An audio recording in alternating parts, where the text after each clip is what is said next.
اور کہنے لگے کہ جب ہم زمین میں ملیا میٹ ہو جائیں گے تو کیا اثر نو پیدا ہوں گے؟ حقیقت یہ ہے کہ یہ لوگ اپنے پروردگار کے سامنے جانے ہی کے قائل نہیں۔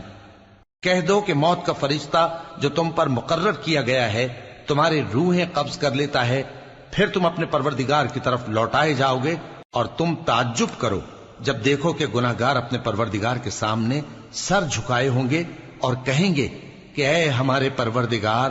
ہم نے دیکھ لیا اور سن لیا، تو ہم کو دنیا میں واپس بھیج دے کہ نیک عمل کریں، بے شک ہم یقین کرنے والے ہیں۔ اور اگر ہم چاہتے تو ہر شخص کو ہدایت دے دیتے، لیکن میری طرف سے یہ بات قرار پا چکی ہے کہ میں دوزخ کو جنوں اور انسانوں سب سے بھر دوں گا، سو اب آگ کے مزے چکھو، اس لیے کہ تم نے اس دن کے آنے کو بھلا رکھا تھا۔ آج ہم نے بھی تمہیں بھلا دیا ہے، اور جو کام تم کرتے تھے ان کی سزا میں ہمیشہ کے عذاب کے مزے چکھتے